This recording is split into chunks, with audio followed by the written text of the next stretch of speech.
এদের মিটিং ঠিক আছে, এনাদের মিটিং ঠিক আছে, এনাদের মিটিং ঠিক আছে, এই মিটিং করবো তো স্যার। আসুন স্যার,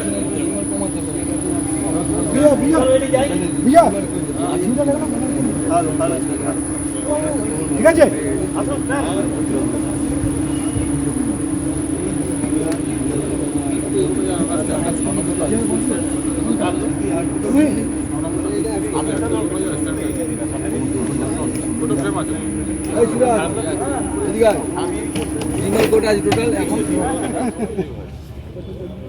যাই যাই, সাইলেন্স, এই অন করেছো?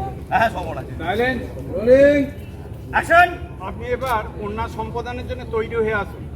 ঠিক আছে অর্কবাবু, আরে আসুন আসুন, বলছেন আসুন আসুন। বলছিলাম ছোট্ট একটা সমস্যা হয়েছে। বাকি বরযাত্রীরা ওই বাসে রয়েছে, আর বাস ড্রাইভার বুঝতে পারছে না বাসটা কোথায় রাখবে, কারণ ওই পার্কিং জোনে অন্য সব গাড়ি পড়ে আছে। বুঝতে পেরেছি, আপনি চিন্তা করবেন না। রতন, এদিকে শোন, বলছি ভাই বাসে বরযাত্রীরা বসে আছেন, ওনাদের এনে বসানোর ব্যবস্থা করবি, ঠিক আছে? আর বাসটা কোথায় পার্কিং করবে একবার দেখিয়ে দিয়া, ঠিক আছে? আমি একটু তৈরি হয়ে আসছি, ওনাদের বসাও, আমি আসছি, তৈরি হয়ে আসছি। আপনি আসুন, আমি নিয়ে যাই। আমাকে তো বড় লোকের আশীর্বাদ করতে। এই যে এই কোথায় চলে যাচ্ছে? ফটো তুলবে, ফটো তুলবে, সমস্ত ফটো আমার তুলবে।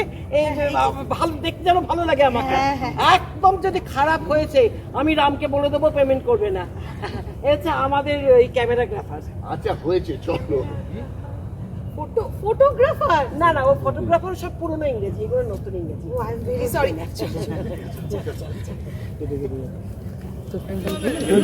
জল খাওয়াও তো।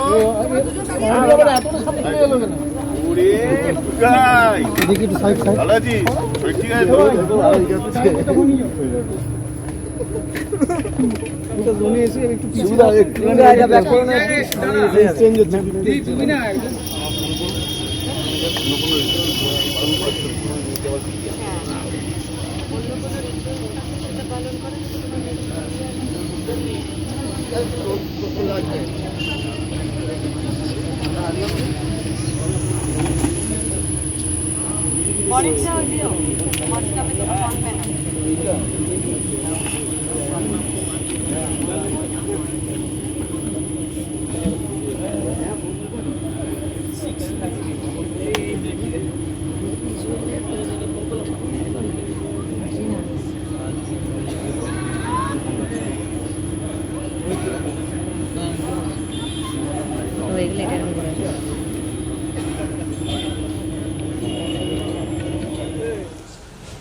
অনগোয়িং মেকআপ চলছে। হ্যাঁ, আর আই থিঙ্ক তুমি খুব এক্সাইটেডও তোমাকে পুরো মানে ফিনিশড লুকে দেখতে, মানে কতটা এক্সাইটেড নিজেকে ফিনিশড লুকে দেখতে। এই লোকটা আমার কাল হয়ে গেছে, তো নট এনিমোর এক্সাইটেড, বাট হ্যাঁ আমি সবসময় নিজের মধ্যে ওই পজিটিভিটিটা রাখি যাতে কোনো কিছু করতেই আমার টায়ার্ড না লাগে বেশি। তো টায়ার্ডনেসে কাটানোর একটাই জিনিস যে ভালোবাসো যেটাই করছো, তাহলে আর টায়ার্ড লাগবে না।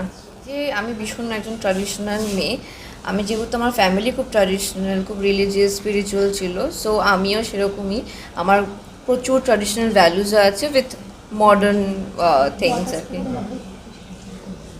তুমি নিজে যেদিন বিয়ে করবে সেই লুকটা কিছু ভেবেছো, ইমাজিন করে রেখেছো যে এরকম ভাবে আমি নিজেকে দেখতে চাই? না, সেরকম কোনো ইমাজিনেশন আমার আসেনি, but I have thought of little bit of pastels, white shades and gold shades. আর যদি রেডও পরি তার মধ্যে যেন রেডটা একদম প্রপার রেড হয় অ্যান্ড গোল্ড ব্যাপারটা বেশি থাকে, সো ওটা একটা ভালো মডার্নের সাথে ট্র্যাডিশনাল ব্যাপারটা বেশ ভালো স্পাইস আপ হবে। আর আমরা তো সিরিয়ালও এটাও দেখতে পাচ্ছি, একটা জমজমাট পর্ব চলছে যেখানে মানে অ্যারেস্ট কি মানে অ্যারেস্ট না হলে বিয়ে হবে না, তো সেই জায়গা থেকে দর্শকরা কি দেখতে চলেছে, যদি দর্শকদের একটুখানি হিন্ট দাও আর কি। দর্শকদের জন্য দারুণ উত্তেজনা আছে, টান টান উত্তেজনা আছে, টান টান টুইস্ট অ্যান্ড টার্নস আছে, যেটা কিন্তু রামকৃষ্ণ দেখতেই হবে প্রত্যেকদিন 7:30 কালার্স বাংলায়। তাহলে তোমরা বুঝতে পারবে। এখন বেশিটা রিভিল করতে পারবো না, বাট রামকৃষ্ণার প্রত্যেকটা ইভেন্টসেই কিছু না কিছু একটা ধামাকেদার হয়, সেটাই পুরো ইভেন্টটাকে হাইলাইট করে। সো এইটাতেও এটা মনে হবে one of the biggest highlights of Ramakrishna.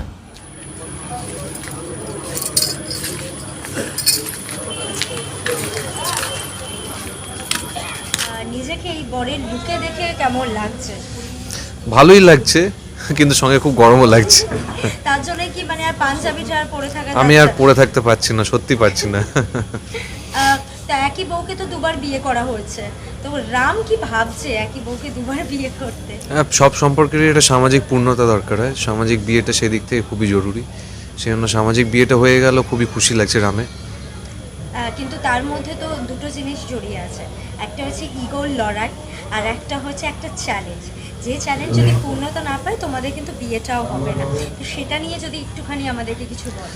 কিছুই না, এখানে কৃষ্ণাকে দুটো দিকেই লড়তে হচ্ছে। কৃষ্ণার সঙ্গে আমার আগের এপিসোডগুলোতে দেখা গেছে যে একটা ভুল বোঝাবুঝির জায়গা তৈরি হয়েছে। সেই ভুল বোঝাবুঝির জায়গাটা কেন তৈরি হয়েছে সেটা রামের কাছে স্পষ্ট নয়। এখন রাম যেটা অপেক্ষা করে আছে, হয়তো বিয়ে হলে এটা তো একটা নতুন যাত্রা শুরু, তো রাম সেখানে কোথাও একটা উত্তর পাবে, যে উত্তরটা এতদিন ধরে খুঁজছিল, বা নাও পেতে পারে। আর দ্বিতীয় কথা যেটা কৃষ্ণা বলেছে, যে এটা কৃষ্ণার কাছে এটা বেঁচে থাকার লড়াই, শুধুমাত্র বিয়ে করার নয়। তো কোন দিক থেকে বেঁচে থাকার লড়াই সেটা জানতে গেলে দেখতে হবে কালার্স বাংলাতে সন্ধ্যে 7:30 রামকৃষ্ণ তারা দিচ্ছে। বাস্তবে বিয়ে কবে করছো?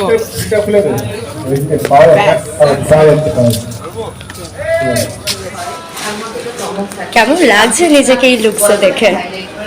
আমরা নিজেকে এই লুকে ফল করতে দুর্দান্ত একটা আমি এরকম বেনারসি শাড়ি পরে হাতে চুড়ি পরে ফল কাটছি, মনে হচ্ছে না এই গরমের মধ্যে নিজেকে প্রথমত হাইড্রেটও রাখতে হচ্ছে, তার উপর এই মেকআপটাকেও বজায় রেখে তারপরে ফলও কাটতে হচ্ছে, একেবারে প্রপার গৃহিণী। বাড়িতেও কি এরকমই করা হয়, এরকম ফল কাটা হয়? বাড়িতে সমস্ত কিছুই করা হয়, যখন সময় পাই বাড়িতে ছুটি থাকে আমি রান্না করি, খুব হেলদি খাবার দাবার যাতে রান্না নিজের হাতে করতে ভালো লাগে। তো আমাদের বাড়িতে মোটামুটি থাকলে কাজের লোক রান্না করা সেটা আমার পছন্দ হয়। তো হ্যাঁ, সেই একটা দিকও আছে।